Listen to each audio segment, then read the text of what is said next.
Et bonjour tout le monde! Normalement, je vais publier cette vidéo le 25 décembre, jour de Noël. Je suis en train au moment où je suis en train de l'enregistrer, on est le 24.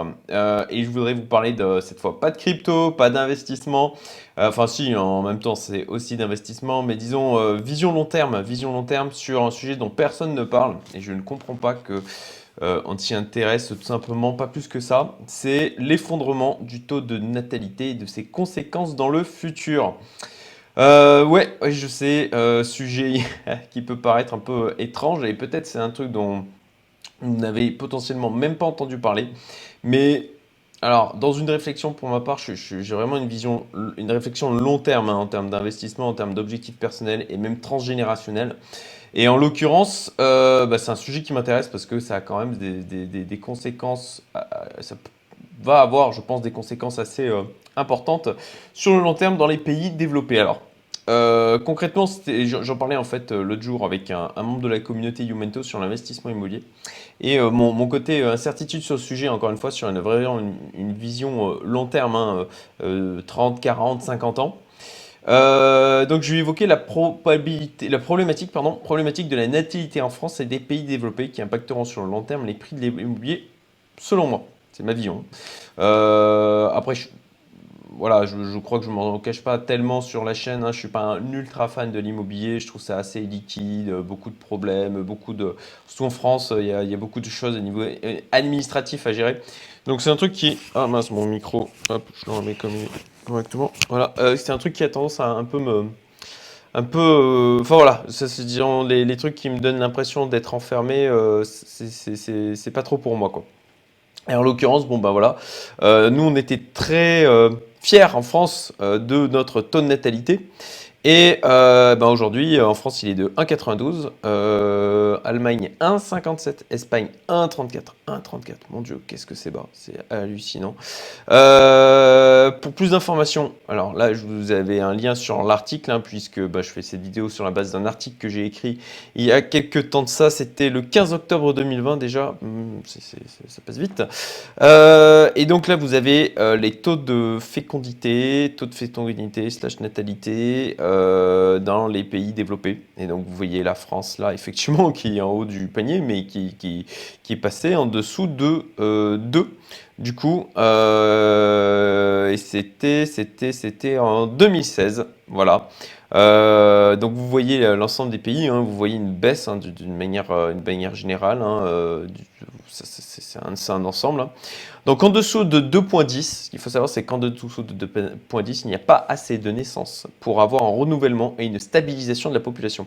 En clair, la population s'est mise à décroître dans les pays développés, en excluant bien sûr le côté immigration. Et personne n'en parle, tout le monde s'en fout, parce que ça fait se poser des questions sur le long terme et que nos gouvernements et la plupart des gens ne prennent pas autant de recul, ça c'est clair. Nos gouvernements, ils voient au maximum à quelques années pour la prochaine réélection, ce qui est d'ailleurs un des gros problèmes dans notre démocratie. Mais bon, c'est un autre sujet. Pour ma part, sur un plan personnel et patrimonial qui va au-delà de ma mort, c'est ce que j'évoquais tout à l'heure, avec comme axe de réflexion l'héritage que je laisserai à ma fille et peut-être mes enfants. Peut-être.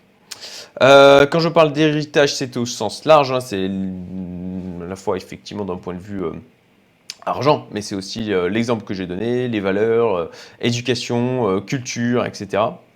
La notion de patrimoine n'en est qu'une partie. J'essaye de vivre ma vie, de mener ma vie de la manière dont je veux transmettre des choses par rapport à ce que je veux transmettre à mes enfants. Je ne me rappelle plus de la phrase exacte, mais c'est un truc que je dis assez régulièrement, que mes actes parlent si fort que tu ne m'entends pas.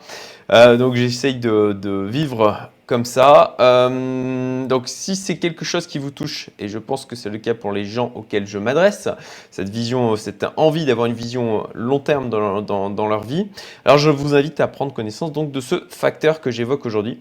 On peut du coup se demander les conséquences d'un vieillissement de la population, qu'un vieillissement de la population dans nos pays développés aura donc dans l'avenir. Et voici quelques idées personnelles sur le sujet en regardant notamment ce qui se passe au Japon. Problème déjà sur les retraites, hein, bon ben, sans avoir un niveau d'immigration significatif pour renforcer la population active, le calcul est vite fait sur notre système de retraite par répartition qui a en fait arrêté de fonctionner depuis déjà 2006 vu qu'il est financé par de la dette à gogo. Sur le côté immigration, dans une époque où la méfiance et le repli sur soi devient de plus en plus la norme, une montée du populisme, une tendance à voir augmenter le protectionnisme, je vous laisse vous faire votre avis donc sur le sujet. C'est pour cette raison d'ailleurs que je milite pour que les gens se responsabilisent et préparent leur retraite et au final la gestion de leur période d'inactivité, maladie, inactivité dans le sens large, hein, maladie, tour du monde, vacances, pause, etc. Ça c'est vraiment un truc pour lequel je milite, hein. D'une manière générale, autant auprès de mon entourage que pour ma fille, c'est tout simplement sur le côté responsabilisation, quoi, de pas compter sur les autres, de prendre en main son destin.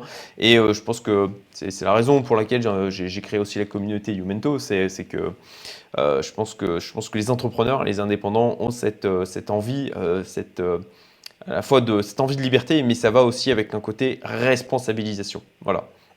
Euh, Au Japon, les plus anciens se retrouvent à devoir travailler à 90 ans. C'est une personne âgée sur trois. Voilà, donc un élément important, hein. Si effectivement vous n'avez pas accumulé suffisamment d'actifs, de patrimoine pour pouvoir, en tout cas de choses qui vous génèrent du revenu ou d'avoir adapté votre mode de vie par rapport à ce que par rapport aux revenus que vous êtes en capacité de vous générer en dehors de forcément, sans forcément que ce soit corrélé à votre capacité à travailler, et ben, vous vous retrouvez potentiellement à bosser encore à 90 ans, comme c'est le cas au Japon. L'immobilier, ben, je vous renvoie à la courbe de Frigit. Voilà, c'est le ratio entre le prix des logements et le revenu par ménage. Donc vous voyez ici cette courbe qui explose.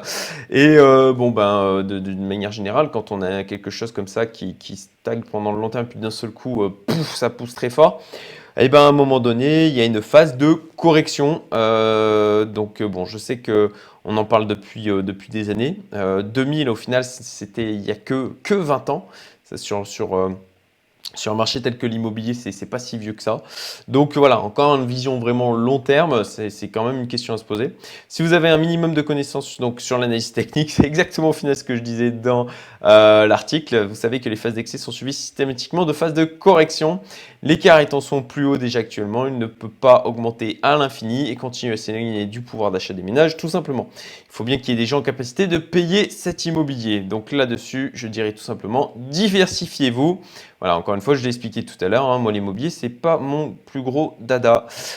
Surtout quand on sait un petit peu, quand on se met à toucher à tout ce qui existe à côté en termes d'investissement. Alors c'est sûr, ça demande du boulot, ça demande de prendre des risques, mais néanmoins les taux de rentabilité et l'argent qu'on peut se faire, c'est tellement plus important par rapport au ratio en merde que l'immobilier amène versus rentabilité. Mais bon, encore une fois, hein, c'est mon avis et mon point de vue personnel. Vous en faites ce que vous voulez. Ensuite, sur le taux de natalité, sur du long terme, 20-40 ans, dans une projection patrimoniale et de transmission à vos enfants, c'est à prendre en compte, à mon sens, en plus de la courbe de Frigit. Ensuite, la question de savoir si vous pensez assez malin pour arriver à retirer vos billes avant que la musique s'arrête et ne pas souffrir de la baisse des prix qui arrivera tôt ou tard. Notez bien que cette situation d'un taux de natalité aussi bas est quelque chose d'assez inédit, que le monde dans lequel on pouvait s'appuyer sur l'immobilier comme valeur refuge, long terme absolu, est en train de changer. Quand vous prenez assez de recul, tout est cyclique, ne l'oubliez pas. En tant qu'investisseur, il faut surtout arriver à comprendre à quel stade du cycle l'on est pour savoir comment se positionner le plus intelligemment possible. Deuxième point au niveau par rapport à cette baisse des taux de natalité, l'automatisation. Si vous avez moins de population active, ça veut dire moins de main-d'œuvre. Soit vous faites appel à l'immigration, soit vous automatisez, robotisez un maximum pour compenser, et c'est ce qu'ils font au Japon.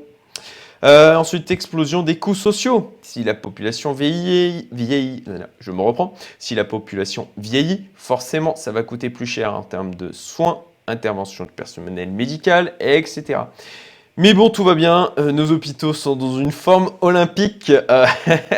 Ouais, on le voit durant cette fameuse crise du Covid. Là aussi, je crois qu'il va falloir être plus responsable, compter moins sur le système et avoir les reins solides financièrement parlant pour pouvoir se payer des soins corrects à l'avenir.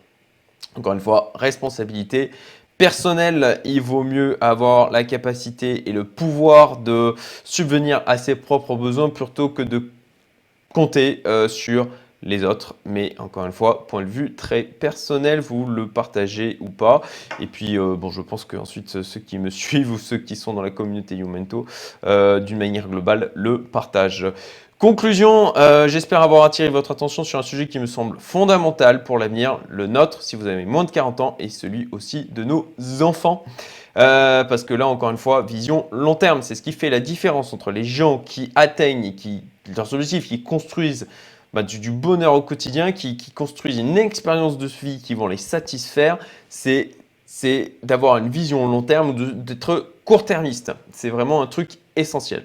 Pour ma part, cette information vient nourrir un plan, mon plan intergénérationnel et mes choix d'investissement long terme. J'en parlerai d'ailleurs dans une autre vidéo sur le sujet de l'ambition. Vous trouverez d'ailleurs l'article si vous êtes curieux sur le site youmento.best.